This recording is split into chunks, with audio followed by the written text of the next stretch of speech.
Hello pharma family. दोस्तों, मैं अमन आज एक बार फिर से आपके सामने मौजूद हूँ फार्मा सेक्टर की कुछ महत्वपूर्ण बातों को लेकर के।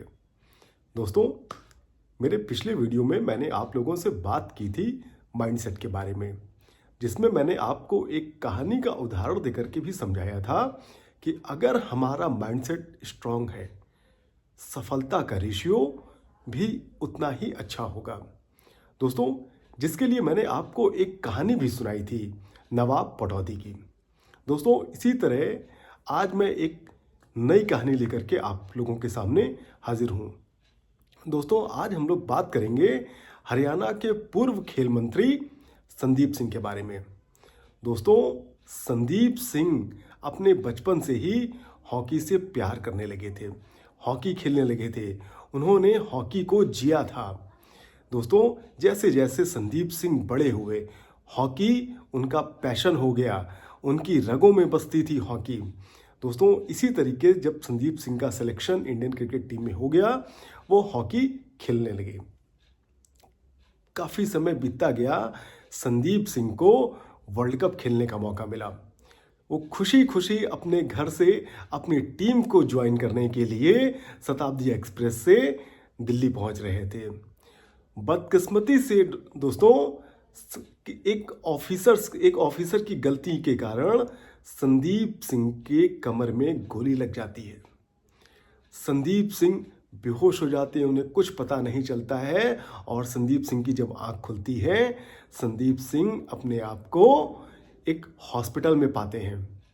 जब डॉक्टर उन्हें हालचाल बताने आते हैं, डॉक्टर उनसे कहते हैं कि अब आप कभी अपने पैरों पर चल नहीं पाएंगे। संदीप सिंह उनसे पूछ रहे हैं, क्या मैं हॉकी खेल सकता हूँ? डॉक्टर कह रहे हैं कि मैं आपको कह रहा हूँ कि आप कभी अपने पैरों पर चल नहीं पाएंगे और आप मुझसे पूछ रहे हैं कि आप हॉकी खेल सकते हैं कि नहीं।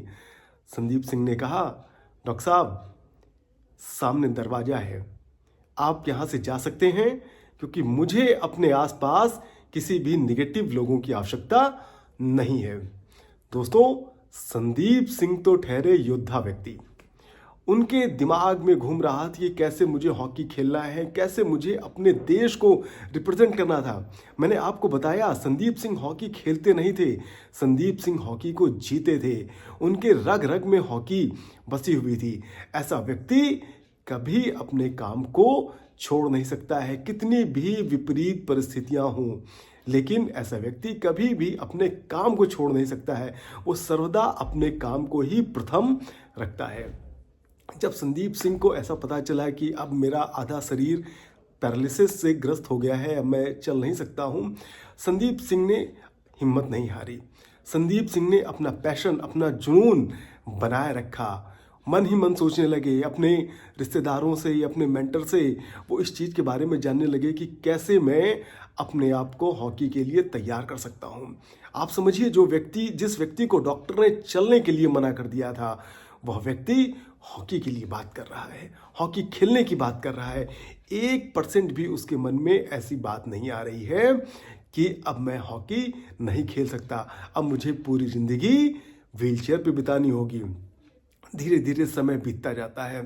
संदीप सिंह लगातार प्रयास करते जाते हैं। उनके मेंटर उनका हौसला अफजाई करते हैं कि हाँ, आप अगर चाह रहे हैं तो आप हॉकी खेल सकते हैं। दोस्तों, मैंने बताया, ये सारा गेम माइंडसेट का होता है। आप जैसा सोचेंगे, आपका शरीर उसी अकॉर्डिंग रिएक्ट करेगा, उसी अकॉर्डिंग एक्ट करेगा। संदीप सिंह धीरे धीरे अपने आप को पहले चलने के लिए तैयार करते हैं।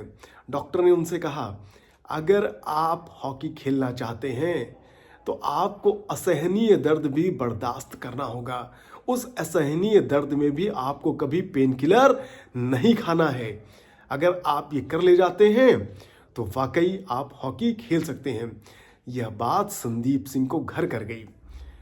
संदीप सिंह धीरे धीरे प्रैक्टिस करने लगे, चलने लगे तो दौड़ने की प्रैक्टिस करने लगे। और इस कार्यक्रम में उन्हें इतना दर्द होता था, लेकिन कभी भी उन्होंने पेन किलर का इस्तेमाल नहीं किया। उन्होंने इस असहनीय दर्द को जिया, इस असहनीय दर्द को सहा। लेकिन कभी पेन किलर का इस्तेमाल नहीं किया। क्यों? क्योंकि उनके डॉक्टर ने कहा था कि अगर आपको हॉकी खेलना है तो आपको इस दर्द को सहना पड़ेगा। मेरी बात को यकीन मानिए दोस्तों, जिस व्यक्ति के अंदर पैशन होता है, जुनून होता है, कुछ कर गुजरने का जज्बा होता है, वो कभी संघर्ष से हारता नहीं है, कभी किसी के आगे नतमस्तक नहीं होता है। उसके सामने सिर्फ उसको अपना लक्ष्य दिखाई पड़ रहा होता है, उसके अलावा कुछ नहीं दिखाई पड़ रहा होता है। संदीप सिंह लगातार प्रैक्टिस करते रहे, प्रैक्टिस करते रहे, प्रैक्टिस करते रहे, और एक समय ऐसा आया, इस बंदे ने वर्ल्ड कप में एज अ कैप्टन अपनी टीम को विजय दिलाई। दोस्तों, ये कहानी बताने का सिर्फ मेरा मोटिव ये है, हम लोग काफ़ी बार ऐसी सिचुएशंस आती हैं, काफ़ी बार ऐसे प्रॉब्लम्स आते हैं हमारे फार्मा लाइफ में, हमारी पर्सनल लाइफ में, कि हमें ऐसा लगता है कि अब हमें क्विट कर देना चाहिए, अब हमें छोड़ देना चाहिए चीज़ों को, अब हम इन प्रॉब्लम्स को फेस करने में समर्थ नहीं हैं। लेकिन दोस्तों, आप ऐसे लोगों के जीवन से प्रेरणा ले सकते हैं कि कितना भी कष्ट झेलने के बाद में हमारा जो गोल है, हमारा जो फोकस है, हमारा जो मोटिव है, कभी उसको नहीं छोड़ना है। संदीप सिंह ने इतना अच्छा काम किया, इतना गजब का खेल था उनको, भारत सरकार ने अर्जुन अवार्ड से भी संदीप सिंह को सम्मानित किया। दोस्तों, ये कहानी सुनाने का मेरा मकसद सिर्फ इतना है कि आप लोग तो फिर भी ऐसी सिचुएशंस में नहीं पड़े हैं। हम लोग तो फिर भी अभी बहुत अच्छे हैं, केवल प्रेशर ही झेलना है हमें, केवल प्रेशर को हैंडल करने का तरीका आना चाहिए। प्रेशर झेलना कोई बड़ी चीज़ नहीं है, हमें उसको हैंडल करने का तरीका आना चाहिए। तो मित्रों, आप संदीप सिंह से ऐसी चीज़ों को सीखिए कि जब संदीप सिंह को गोली लगने के बावजूद, जो व्यक्ति लकवाग्रस्त होने के बावजूद दौड़ने के लिए सोच सकता है, खेलने के लिए सोच सकता है, जिसको डॉक्टर ने चलने तक को मना किया है, तो हम क्यों नहीं अपनी चीज़ों को समय से पूरा कर सकते हैं? हम क्यों नहीं अपने संघर्ष में अपने आप को निखार सकते हैं?